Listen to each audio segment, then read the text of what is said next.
on now. There we go. Hey, welcome to another edition of Life Unscripted Weekly Check-In. I am Ernest and I am hosting today. So we're coming with you guys again with myself, Veronica, and Keisha on this special Mother's Day edition, right? Because it's Mother's Day. And so we just wanted to share a little, share with you guys this Mother's Day. So first of all, let me say welcome you guys to the Deal, Heal, Fulfill community. I am Ernest James, and my mission is to help people to deal, heal, and fulfill, to deal with your problems, to heal from the pain, and to fulfill your purpose. So thank you guys once again for tuning in. But I'm not alone today. I also have Veronica. Veronica, how you doing today? Hey, I'm fine, and you? I'm good. Hey, my name is Veronica. I have a nonprofit. It's called Help from a Sister, where we cater to single parents who have a child on the autism spectrum. But today, for Mother's Day, our topic, I want to speak from the perspective of a mother that has lost her child. So I'll be sharing information in reference to that perspective today. I'm so happy to be here. All right. And Keisha, how you doing today? I am doing good. Good to be back again for another edition this week. I am the host for Alpha Intuition, and I speak to people about how to become the CEO of their life. So today I'm just happy to be here. And today, as far as Mother's Day, my mother passed away in 2019. So I'm here just to speak on how to deal with the loss of your mother on Mother's Day. All right. And definitely, like I said, my name is Ernest. I said my name is Ernest, but I am Ernest. My mom also passed away several years ago, which we'll get more into it because sometimes I forget like how long it's been, and that may sound crazy to some, but sometimes you do forget because the norm, your new normal kicks in. You know what I'm saying? And then after a while, just like, okay, life goes on and then something happens and you're like, oh, wait a minute. Like I didn't even realize that, it had been that long. And then, we'll talk more about the grief journey. As you're going through your journey of grief, it changes. You know what I mean? It's like one day it feels like it was 10 years ago, which in my case is probably it's been about 10 years. And then in another, at another time, it may feel like it was 10 minutes ago, just depending on the day and depending on the triggers that, you might have to go through that day. Just like, wait a minute, like this ain't what it's supposed to be. But it is what it is, and that's how it is. But we want to talk a little bit more about that. So first of all, let me say Happy Mother's Day to you two, but Happy Mother's Day to all the mothers that is watching, the mothers and stepmoms and big sisters who's been playing mom and aunties who had to step in. All the mothers in every phase of motherhood. I definitely want to say Happy Mother's Day. Keisha, I'll ask you to start it off a little bit. Do me a favor and let's talk. First of all, who was your mom? Like, who was your mom to you? The kind of person that she was, and then we'll start there. And I'll share also about who my mom was to me and to others, just so we know who we're talking about. So, my mother was a very resilient woman. So my mother was homeless for over 20 years on the streets of Los Angeles. And I was actually raised by my father from the time I was 12 years old. Before that, I lived with my grandparents. So my parents, they got divorced somewhere around when I was like 6 years old. So I have a lot of earlier memories of my mother. And then I have memories of her when I became an adult. But during like my teenage years, I didn't really have a huge connection with her. So I didn't really get to know her a lot until after she passed away in 2019. My mother, like I said, she was resilient. She learned a lot on the streets of Los Angeles, living out there. And because our relationship was so estranged, I always never really talked about her a lot. But when I had her homegoing in the town that she was born in Blythe, California, I learned so much from her because it was so many people that came, which was mostly her relatives and friends and family, that they shared a lot of things about her that I never even really knew about my mother. And then the more they shared, the more I realized that I was a lot like her. I was like, as far as her being homeopathic, somebody who was very, cared. Even though she wasn't really around during those certain years when we were younger, but they talked about how much she cared for us as children. I have two brothers, and just the different things that she did for us. And, I just knew that, she didn't really like medication or anything like that because she liked to develop the things that she liked for herself. So she lived off the earth a lot. And I remember, so she passed away in January of 2019. So it was a year before COVID. So when I was cleaning out her home, it was so much stuff that I remember being inside of her house, like just bottles, like 2-liter bottles of water, but she had bleach inside of those, just to try to preserve the water. And she had all these bottles of alcohol and peroxide. And I'm just thinking, like, what the heck? So I just poured a lot of it was just so much. So guess what happened a year later, and you could not find anywhere in the store, was peroxide, was bleach, all these things. And I'm thinking, like, okay, she was getting ready for something that we weren't even prepared for, and she was prepared for it. So I thought to myself, man, I wish I would have kept some of that stuff. You know what I mean? Once COVID hit. But when I had her home, how she was prepared for those things. And so it just makes me think of life differently now. So, I'm getting to know her, even though that she's not here. She passed away, like I said, in January of 2019. I'm still getting to know her more and more each day, just from the things that she left behind. All right. Is my mic still on? I want to make sure I can hear. You guys hear me? Okay, because I was going through some technical difficulties. So, Veronica, I know haven't had this conversation prior, so I don't know if your mom is still here or not. But if she is, that's even better. But tell us a little bit about your mom as well. Oh, my mom is amazing. Yes, she's still here. We celebrated Mother's Day last weekend. I had her. And we hung out, and then I took her to a Mother's Day brunch, the Champs Mother's Day brunch. We went. My mom was with me. I introduced a couple of people to her. She's so amazing. My mom has the biggest heart ever. Everybody can come to her house and stay. She don't charge nobody nothing. She babysits kids, and I've tested her on all ways because I drop everybody kids off over there. Like, you can't stay at my house, but you can go to my mama's house. She'll take you in over there. But she's such an amazing woman. My mom had a stroke 2 years ago now, and she has weakness on her left side. And still, I think the biggest thing I can remember, my mom has not taken one of her checks and spent on herself. She still tries to take care of everybody else, when at this time in her life, we should all be taking care of her. Mm-hmm. So, hey, I'm gonna be a better daughter. I'm doing better this year. Well, it's a journey. It's a journey that we're all working on. My mom passed away. Probably been about 10 years now. But my mom was a lot of things to a lot of people. And so we started off just with my family. It was 9 siblings. I have 9 siblings. Natural birth.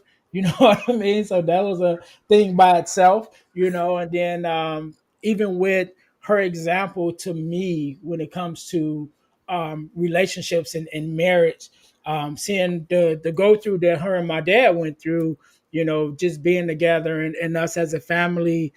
At one point, what I like to say, we were like higher middle class. We had the nice house and the camper and, all that stuff. Would take vacations. And then, we went through a season where we lost everything. And we went from having our own house and all of that stuff to my mom and dad and 9 siblings sleeping in one bedroom in my grandmother's house. But my mom still remained faithful. Still stood by my dad and encouraged him until they were able to, it took some time, some years to rebuild, and we ended up getting another house and things of that nature. But it was a journey. And so seeing her in that light as a wife and a mother, as that example, was one thing to me. But then later on, she would also she was a writer and a poet, and so she was in that space. And then later on, she would become a pastor, and just really, like I said, just a lot of things to a lot of people. And I remember at her home going, one of my sisters wrote a poem for her, and it was called, I can remember exactly what it's called, but it was in reflection to the many hats that my mother wore, because she did so many different things. And like I said, she was so much to so many people. But she just an amazing woman. And, like I said, it's been about 10 years. It's been about 10 years. So I want to talk about, I don't know if I'll speak for myself, and I don't know, Keisha, if you want to share about your mom's passing, but when my mom got cancer, and she ended up passing for cancer, which was kind of different for me, right? Because before my mom passed, 3 years before my mom passed, my mother-in-law, who at that time I was very close to, and loved, she ended up getting cancer, and and she lived, definitely. They told her at that time it was like she had like 3 years, not 3 years, like 3 months, and she ended up living maybe like 3 or 4 years past that time, which was definitely a blessing for us. But I remember, being with her and wanting to be there to the very end with her, and that was my desire. But and even it plays a part when I talk about when my mom passed. That was my desire too, but God had other plans, right? And so at that time, when my mother-in-law was sick, I had to go. I was starting my career as a bricklayer, and I had to go to a training which would have me be away for the whole week, and then I would come home on the weekends. And I didn't want to go. I didn't want to go because she was in a space where at any day she could pass away, and so I didn't want to go. But I remember having a conversation with my wife, and she was like, the kind of person that my mother-in-law was, like she was a person that handled her business, and so she wouldn't want me to not do what I needed to do, for myself and for my family, just to be there with her. And so I said, all right, fine, I will go. And that Sunday, I think it was Monday morning, I, took the drive to my training, which was like a couple hours away. And later that night, I got the phone call that she had passed away.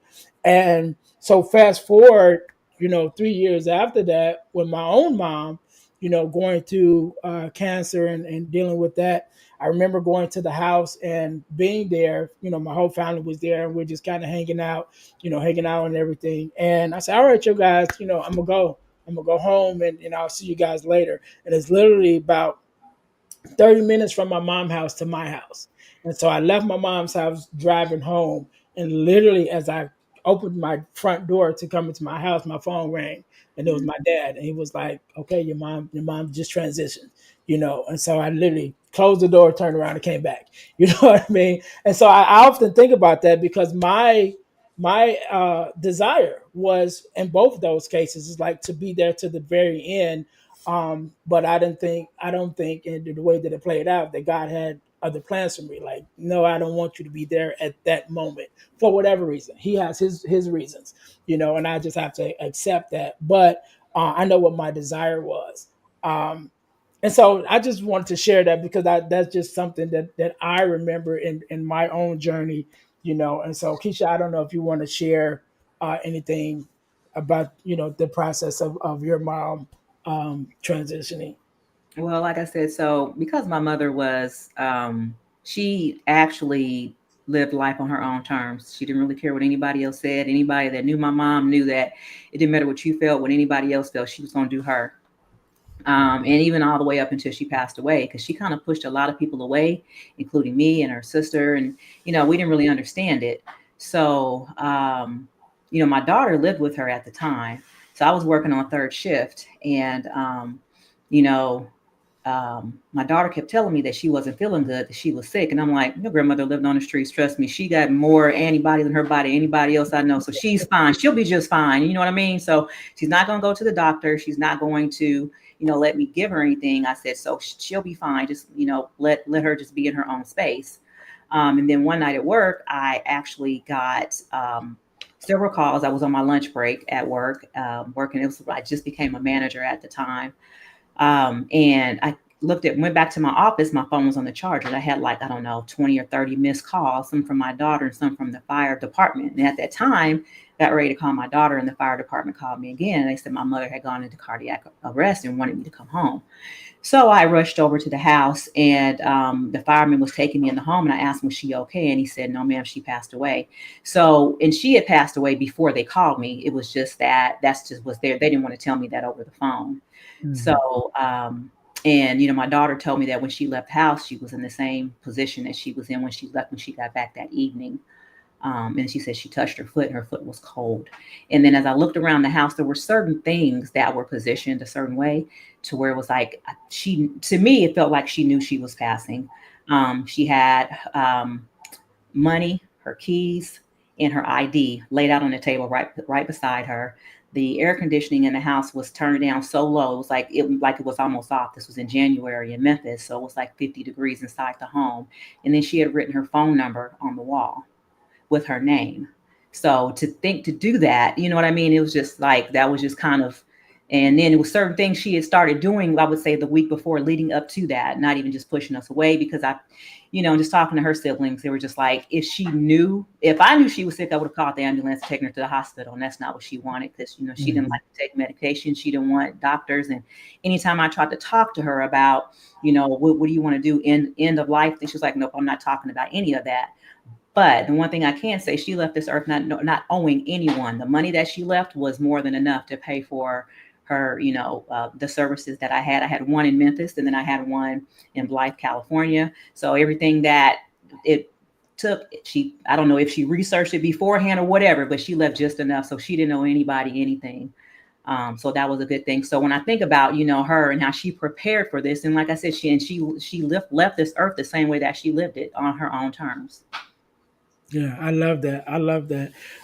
Veronica, I want to go a little different with you because, of course, your mom is still here. But you mentioned at the beginning of the recording that you're coming to this discussion from a different point of view, from not necessarily from a child like myself who's lost a mom, but from a mom who's lost a child. So if you could share with us a little bit about your story and, your point of view at this point. Okay, sounds great. So my daughter was a twin. I had a set of twins at 21 years old, and she was 10 months old when her life was taken. So it's two different perspectives. One, losing a child, but the second one was at the hands of someone else, that she's no longer here with us. But let me just share a little about my daughter. She was the youngest. And she had her own identity at months old. We used to call her Taz because that was short for Tasmanian Devil. She was doing some things. So her sister, Sierra, which was older, I would put them in the car seats and let them sit there and to be close to each other. She would pull her pacifier, take Sierra pacifier, because I clipped it to him. She'll reach over, pull Sierra's pacifier, put it in her mouth, and let hers hang down. Sierra never tried to grab her pacifier back. She would just sit there and cry. Like, she always did stuff to get a reaction out of Sierra. Sierra was always sweet. She can stay with her. No, Sierra would stay with everybody. Sierra wouldn't. The kids couldn't pick her up, and she's still the same. She's grown and she do her own thing. But Sierra was friendly. Anybody could keep her. She played with everybody. She was had a gorgeous smile. But she liked to do things her way at months old. So we nicknamed her Taz for Tasmanian Devil. So, and it's coming up her passing was 27 years ago now. And it's still challenging and it's still hard. from two perspectives as well, because one, I lost a child, but two, I have her twin. They were identical twins. Only difference is one has my nose, the other one has the dad nose, and a shade different. Other than that, you couldn't tell them apart. Their behaviors was a little different, but that's because we knew them. So my daughter is an overachiever. So she's on the honor roll. She played every sport. Football, no, she played t-ball, soccer, cheerleading, basketball. And she was good at everything. She does bowling. So I love that she gets out there and she does age appropriate things, because I did not. When I was younger, I wanted to always be older. She loves doing stuff within her age group. But she does puts a lot of pressure on herself because she feels she's living for her and her sister. Mm-hmm. So sometimes I have to tell her, like, see, you good. Like, just relax. I just want to sometimes check in with her to make sure she knows that she's special, she's unique.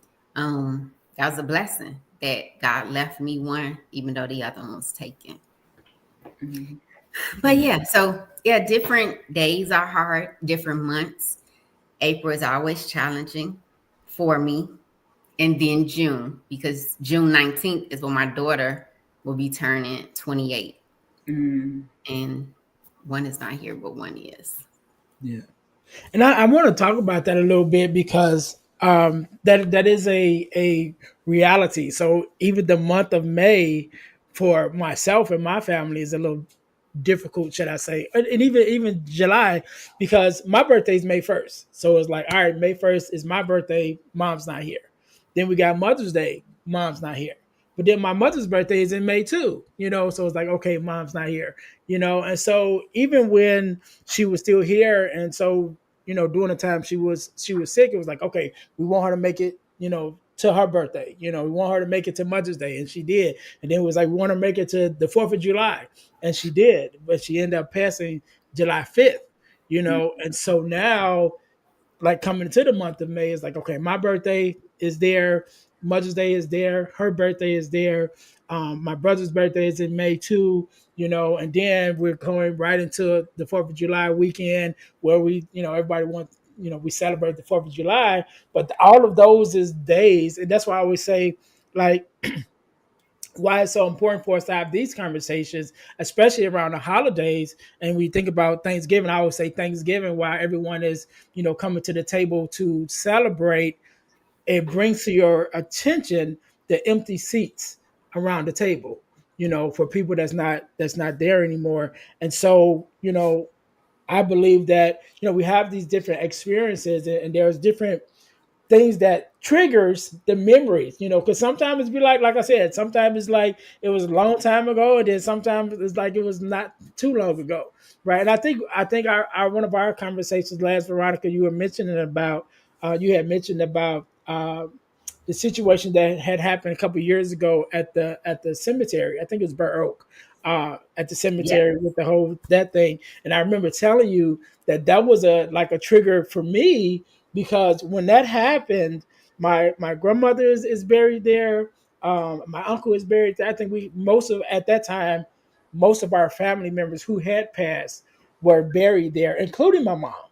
And so when that whole situation, the scandal happened, I'm like, oh, I got to call mom so she can check on grandmama and all that stuff. And I'm like, oh, wait, I can't call her, because she wasn't here. And so it's those little things like that, sometimes we forget. And then there's just like a little thing that happened that makes us remember, on the negative, somewhat on the negative side. But then there's also things on the positive side too, that you may see something, and like my mom used to always wear like these little brooches, you know what I mean? And so she was into brooches and watches. That was her thing, And so when I see little brooches and roses and things of that nature, those are positive reminders of, some of the things that she did. So Keisha, if you would like to share, any reminders that you come across that just happen on a day to day where you might not even be thinking about your mom, but then you see something like a flower or a butterfly or something that's like, you know what, you know, and it makes you think of your mom. Well, it just depends. So, and as you mentioned something, it actually reminded me of my mom's mother, my grandmother, when I was going to her funeral services. And I was going through the airport. I was in Chicago, and my mother loved the different types of nuts. So the last time I remember I was with her, we had these praline pecans, and I said, "Oh, I know she really loved these." So I'm at there, and that forgot just in that split second. I said, "I'm going to get these and take these to my grandmother." And even as I purchased them, I thought, "Oh wow, I'm going to her funeral service." So I still bought them anyway, but it was just like just in that split second, like, "Oh, Granny gonna love these right here," And it's just like, wow. So just to know that you can forget for just that split second, especially early on in the beginning, like just little things like that. They just they can be triggers, and they at the same time, it's like you just forget in that split second. So like man, I don't know, my mother, she was a different breed. It was just certain things that I know she tell you one thing my mother loved and I really couldn't stand was spam. She used to love spam. Like, I'm not going to get you no more spam from the store, But so him in the grocery store, and I see spam, that does remind me of my mom. But we would eat spam when I was kid, with me and my brothers when we were younger. She would make us spam. We would have spam sandwiches, spam with jelly, spam. And as she got older, she loved her spam. Then they started making it in like turkey spam, beef spam, pork. I'm like, look, I don't want no more spam, okay? But she loved spam. Okay. Veronica, is there any triggering moments that you have when you think about your daughter? I know you said, when you see her twin, you often reflect back on her. But is there anything specific that you might want to share? I'm gonna say there's so many different triggers because everything is bittersweet. Like I love that my daughter does the X, Y, and Z. And at the same time, it's like, wow, I can envision what my other daughter would have been doing at these different ages. But hey, it's a blessing to have them. And when it comes to grief and losing someone, there is no time frame. I'm sitting speaking on this conversation now, but it's 27 years. And I can still remember like it was yesterday, me sitting both the car seats together and they doing things, or Tiara's always grabbing something or doing something like it was yesterday. So yeah, give yourself grace and mercy. Enjoy the memories that you have because that's a reminder that they lived, and no one can take that away from you. And if you're okay and you feel comfortable enough to have the conversation and share information about your loved ones, do that. Do what makes you feel okay. And if you're not ready, that's okay too. Take the time and grieve. And it hits you at different stages. Sometimes all at once. Sometimes I wake up and I'll just start crying. Like, wow, I really miss my daughter. I wish she could be here. I love the song. I want to say his name is Bob Casket. He made a song about his daughter. And I love that song. It talks about her different ages when she's 5 and he's kissing her. When she's 16, then like, okay, I'm gonna walk you down the aisle. I'm like, wow, I don't get to have all those memories with her. But hey, I got another one. And she's such an amazing. So yeah, I would say just give yourself grace and mercy. And I'm still here and I do things in memory of my daughter. Because she was only here 10 months, but she made a lifetime impact on me. Yeah. And I want to talk about that too, because one of the things that I mentioned in my teachings that of everything that I do, but one of the things that I mentioned is finding purpose, right? And when I talk about the experience that I had with my mom and my mother-in-law passing away, I often talk about everybody doesn't get the same thing, right? From an experience. And so in my experience, I found purpose, right? And so when my mom passed away and my mother-in-law passed away, I started going to bereavement counseling. And I stayed there for my time, and then after I was there for my time, I enjoyed it so much I stayed there for a year as a volunteer. And then after that time, I was like, you know what? I did my time there. There was only, I want to say, one black family that came through there, right? That came through the program, and I was like, either we don't know, or there's some reasons that it should be more of us here, because we are all going through these emotions. We're all dealing with. I mean, I was a minister too, so we're having funerals every other month. You know what I'm saying? So it's like, all right, it's not because we're not passing away. And so in that moment, I was given the purpose to start a nonprofit. And I named the nonprofit Ann Christine Charities. My mom's name was Ann. My mother-in-law at the time name was Christine. And so what I did was started doing bereavement counseling, bereavement sessions, offering that into the community.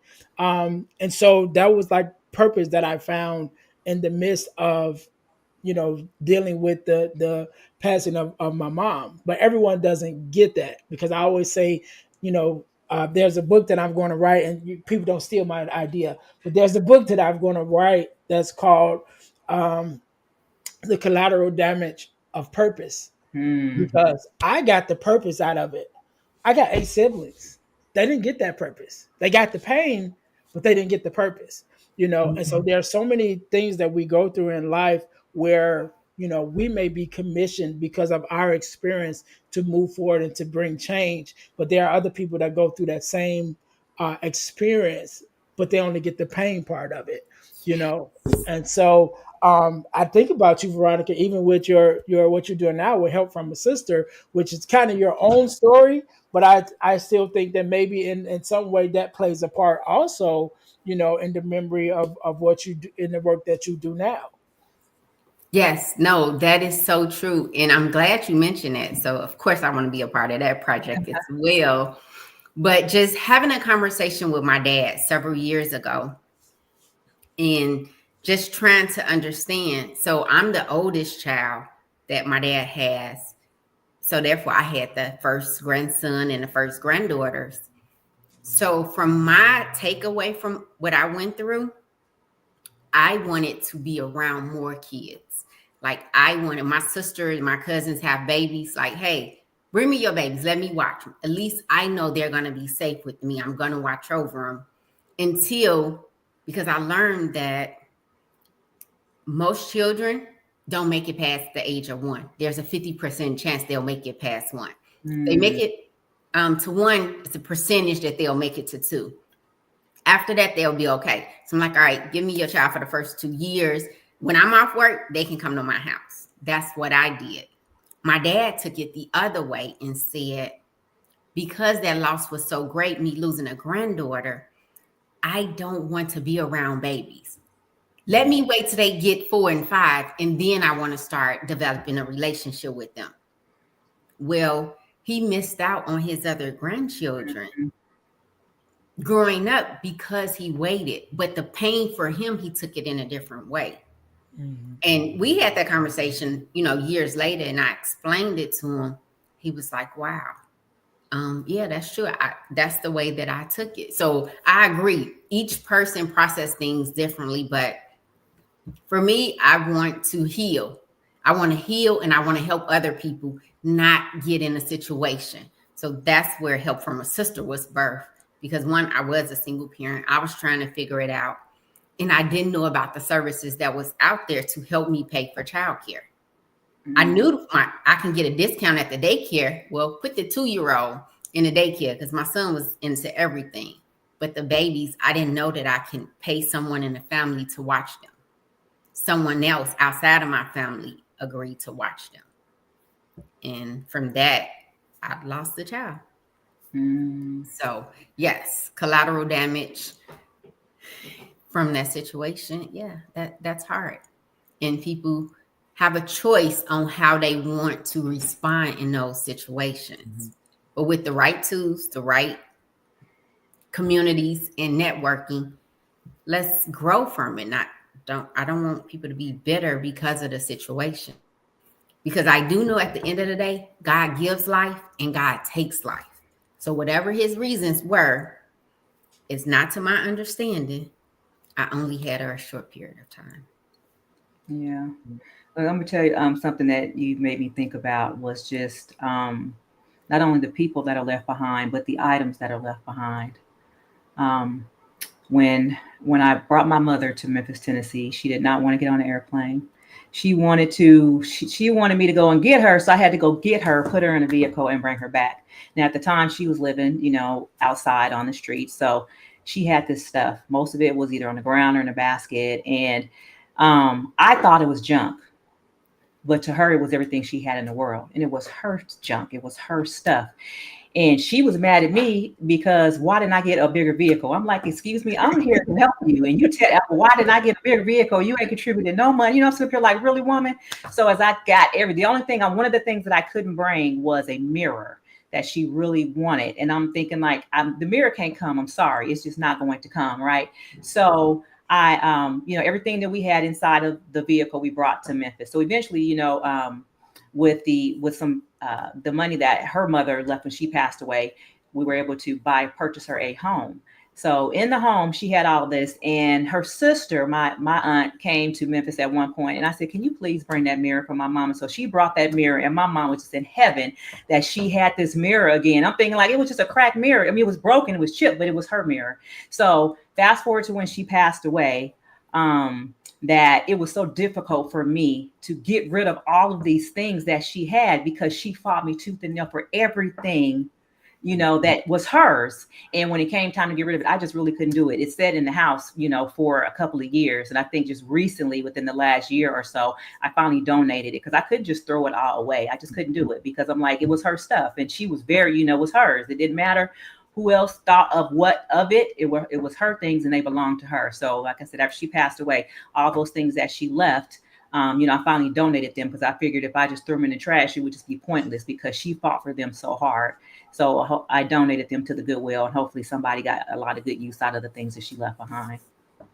Yeah, great. I love that story, and definitely one of the things that um so my mom was a dresser too, right? So she would dress up. She had all kinds of different outfits, and it's this one outfit that I have a picture of her that she has on, and it's like a denim set, like a jacket and a skirt set. It's like a gray denim. And one of the things when I was going through the bereavement, there was a company that would take clothing of your loved one, and then they would make it into a teddy bear. So it'd be an actual teddy stuffed animal teddy bear, but it would be made out of a t-shirt or a jacket or whatever. And so I had the jacket to that outfit. I still have it. It's hanging in my closet right now. My mom's jacket, and I was like, my aunt, one of my aunts who's a lot smaller than my mom was, right, in size, and she came to me one day and she had the skirt. And she was like, you know what? I would like to have that jacket so I can get it tailored to my size or whatever. I'm like, no. Like, sorry, AT, it's not gonna happen. You know what I mean? So that's one of the things that I kept from my mom that I still have. And then I have a couple watch. I think I have a watch, one of her watches, and one of her brooches that I keep in like a little keepsake box. Um, because those things mean stuff to us, and occasionally we're able to go back and look at those things on the days where the triggers may not be as positive as we like, Mhm. because again, when we're talking about grief, and we refer to the grief wheel, which is the emotions and things that you go through as you're dealing with your loss. And I always say the grief wheel never stops rolling. The only thing that changes is the ground that it might be on. So you might be on a smooth ground and everything's going smooth and you don't even think about it. But then, especially if you're in Chicago, you'll hit a pothole sooner or later. You Oh, know what I yes. mean? And that pothole may throw your whole situation off. You know what I'm saying? And then there's some time where the ground that you're on is just bumpy, where you're thinking about it all the time and you're just trying to get through it, but you're constantly reminded of for different reasons. And I remember my baby brother left. He lived in a different state, and we were still stay. I wasn't, but my dad and some of my other family was still staying in the house. Um, that my mom and them had at the time when she passed away. And when you come to the house and there's a driveway, when you pull in a driveway, there's the room, there's a window right on the corner of the house. Well, that was my mom's bedroom, right there. When you pull in, her bedroom was right there. And I remember my brother telling me, that my baby brother, he lived in another state, and he came home. And this was, I think this was like maybe a year or two after, that my mom passed. And he had been to the house, plenty of times during that time period. But this particular day, he pulled into the driveway, and he looked up at the window and just started crying. And he couldn't get out the car for like 30 minutes. And he just sat in the car crying for 30 minutes, just by this event, just that day. It just happened to be that day where it all came back to him, that my mom wasn't there. And so, Veronica, I want to either go back to something that you said too, even as you're dealing with your grief, like there's really no right or wrong way. You just have to process it and go through um, go through your emotions and how you deal with it. And I remember, even with myself, go back to something that we shared earlier. I did my first TEDx talk last year, and one of the things I talked about was my suicidal ideations that I had. Well, my suicidal ideations came after that time period of when my mom passed away. And I was going through some other stuff at that time too, including divorce and things like that nature. But the thing that kind of switched my mind was me playing with my daughter. My daughter probably was like 7 or 8 at the time. She's 22 now, so this was quite a while ago. But I was playing with her in our front yard and just watching her play, and she's playing, and she stops playing and she runs over to me and she starts crying, and I'm like, what's wrong? And she said, I miss my grandmothers, because at that point, both of her grandmothers had passed away, and she still was a child. And that just kind of changed my mindset. It made me not necessarily stop thinking about myself, but start thinking about my daughter, and the fact that she had lost both of her grandparents, both of her grandmothers, and she was a daddy's girl. And it's like, okay, what would happen to her if something happened to me? You know what I mean? And so that became the thing that I used to strengthen me in my grief journey to get through it, because I was like, if for no other reason, I got to stay here for her, And so as we go through our different emotions, there's a lot of, array of emotions on that grief wheel that we experience at different times, and there's no right or wrong. That's just how it is, and we just have to go through it. In order to deal with those emotions. And I remember, and I'll give you guys a minute to share if you want. But I remember doing a workshop. I did an in-person workshop dealing with grief. And I remember there was a young lady, when it was all said and done, we were finishing up and wrapping up, and she came to me and she was like, Ernest, I'm mad at you. And I said, why are you mad at me? You know what I mean?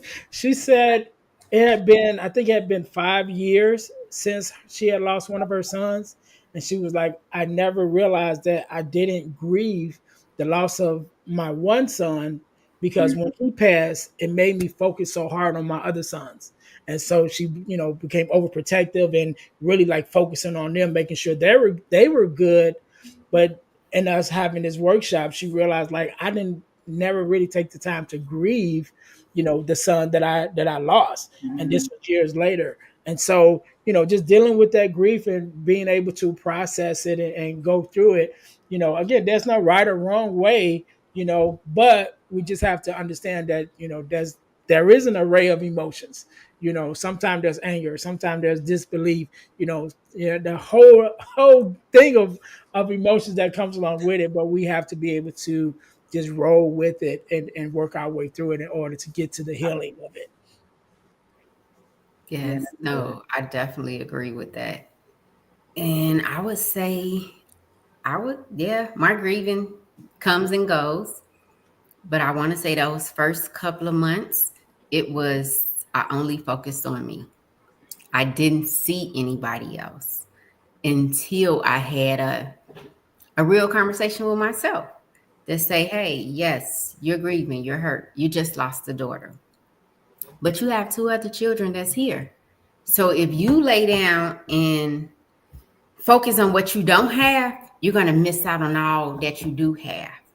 And they need you because they don't have another parent. There's no one else here to help them.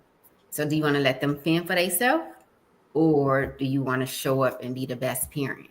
So yes, at that time, I did have to put my feelings to the side and say, okay, well, I don't have the strength to live for me.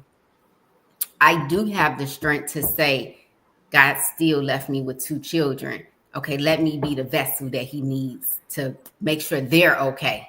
So yes, I did become that overbearing parent, and I wanted to be in every aspect of their life. I needed to make a decision, and I needed to, because yes, at one point I did say it was my fault.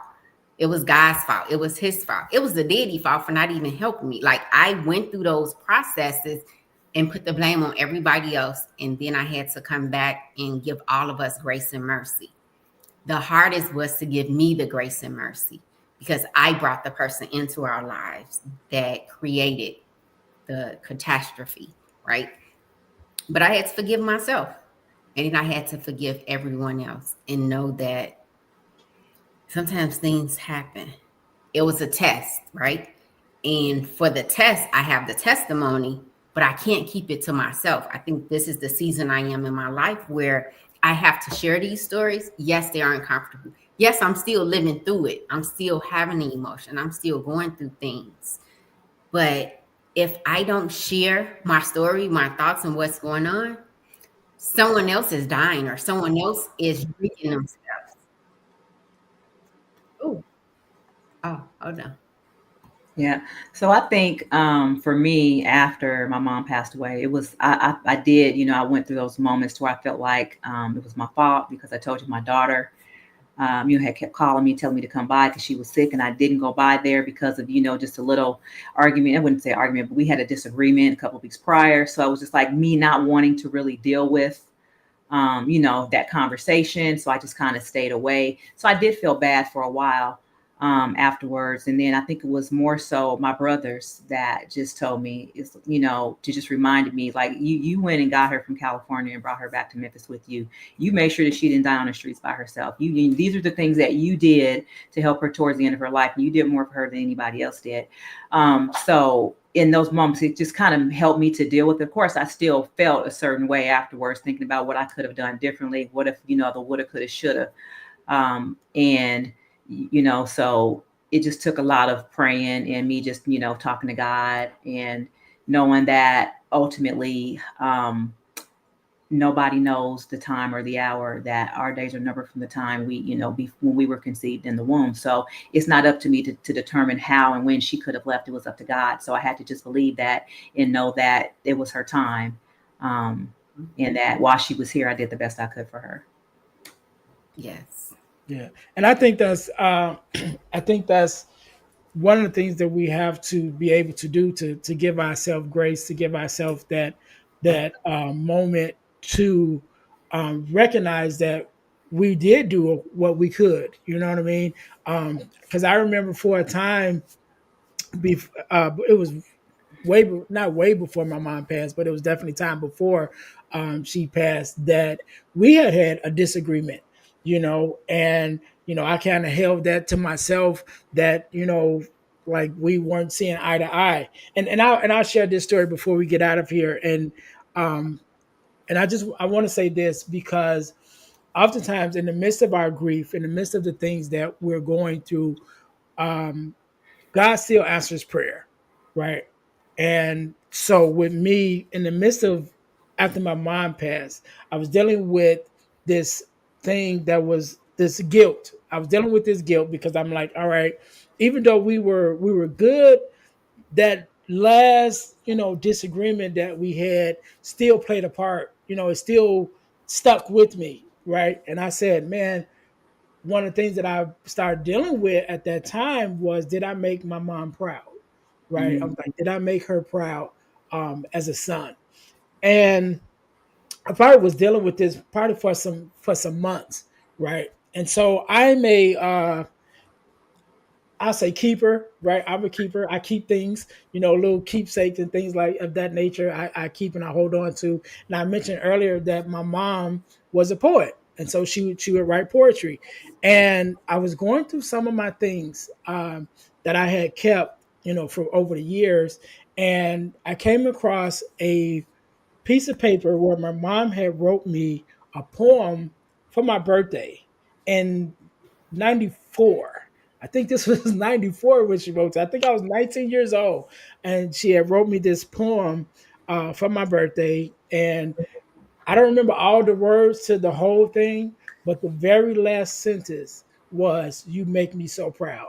Oh, And that really answered, like, that took so much relief off of me, in that moment. And I see that as her answering my prayer, and also God answering my prayer, because in that moment, I don't know how long I would have carried that guilt for something that probably wasn't even that major, but I would have still been carrying that. But I think that in the midst of our grieving, in the midst of our praying, in the midst of the things that we're dealing with, we have to look for those spaces that God is showing us that you're okay. That you did what you were supposed to do. You played the part you were supposed to play in the way that He would have things to work out. And then He will comfort us in the midst of those things, in the midst of that time. So yeah. before we get out of here, if either of you want to share a similar story Well, or anything like I that. just want to say something that even though, my mother and I did not have the best relationship, good, bad, or indifferent, I would not be here without her. So I thank her for that. And just anybody who may not be having the best relationship with their mother, I have friends that I talk to and I just share my story with them and just tell them, look, you only get one mother. Whatever the relationship is, don't let her leave this earth without trying to repair that. And just know that you at least tried, even if it doesn't work out. Just know that you made the first move to make sure that things were right, because in the order, the parent is usually the one that usually goes first. That doesn't always happen that way, as we see in Veronica's case, but ultimately you would not be out here without your mother. You wouldn't be in this world. So that's one thing, as a mother, that I'm very, that I take that, and I know that whatever relationship I have with my mother, that is something that I will always cherish. So I try to make sure that even with my own children, I spend time with them. Like today, ultimately, I tell my kids, I want two things for Mother's Day every year. That's peace and quiet. So they just give me, that's all I want. So, but yesterday, my youngest son asked me if I would come by. He lives with his dad. He asked me if I would come by to pick up a gift that he bought me. I'm thinking, like, I don't feel like going out. What do you mean? I'm trying to just lay here. But then I thought about it. I'm like, you know what? I got to think about spending time with them like I wanted to spend with my mother. So I texted him and said, hey, let's go out to breakfast. So that's where I got up and got dressed, and we went out to breakfast this morning. So I'm glad I had those memories to share with them. And, my daughter brought me she got me a gift card. So that was good. And then it was for Cracker Barrel. So that was great. Other son, he got me a candle. And then the youngest one, he brought me some flowers and brought me some candy. So that was really good to have those things. So, and then we all took pictures right before my phone died. So I was able to, at least to, just to share those memories. So that, and I thought about Mother's Day. It's sometimes it's really not for the mother, but it's for the child, because these are memories that they're going to have too, not just me. So thinking about that is what made me want to get up out my bed. I'm like, now that I'm back at home, I can still have my peace and quiet. And all I wanted was ginger beer and pineapple pizza. So that's what I'm going to have for dinner tonight.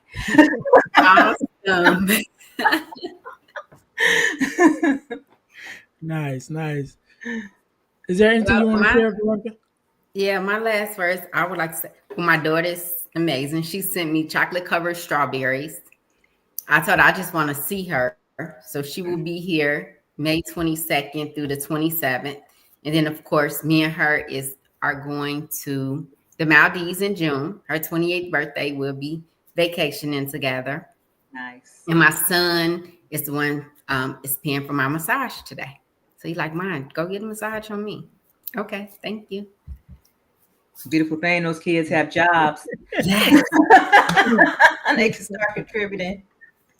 Look, and then I'm going to say this too. Look, my oldest son, he's in South Korea, so he wasn't able to be here with us. But I always share those pictures with him because I think about, times when he's not here and we still celebrate. So I at least try to include him. And even though I think it's like 13 hours difference between here and where he lives, but I know he still reaches out to me and tells me Happy Mother's Day and Happy Birthday and different things like that.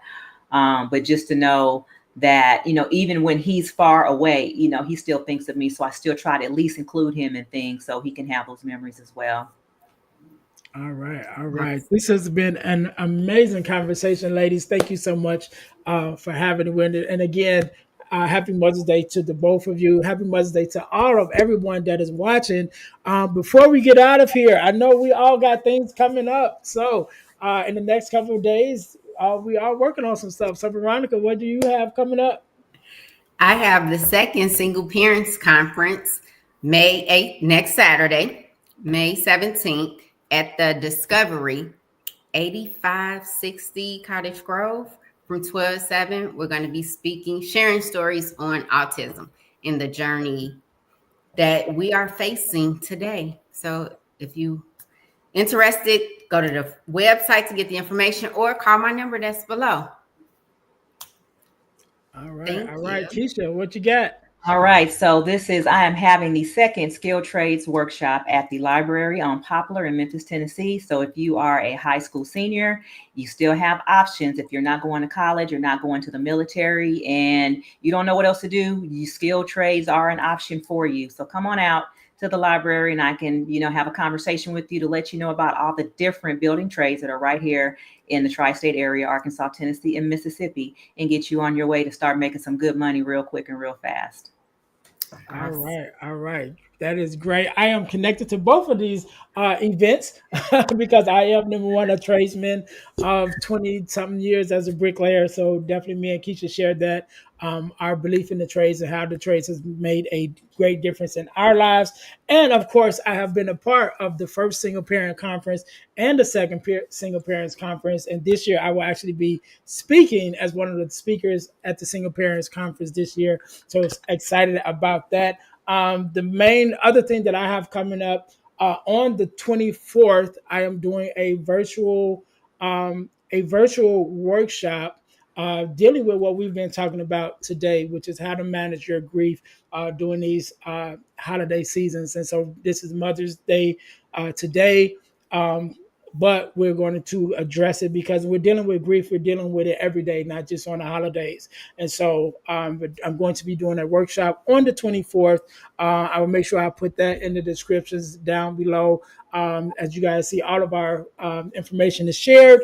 So that being said, again, thank you, ladies, so much for being here for another weekly check-in Life Unscripted special edition, special Mother's Day edition, remembering our moms. And I think that's it. That's all I have to say. Thank you guys once again for tuning in. Last words. Enjoy the rest of your day. Happy Mother's Day. Happy Mother's Day. Can't end it no better than that. Like I say at the podcast, can't end it no better than that. To my listeners, thank you for tuning in once again to Life Unscripted. Until next time, you all be blessed. Peace.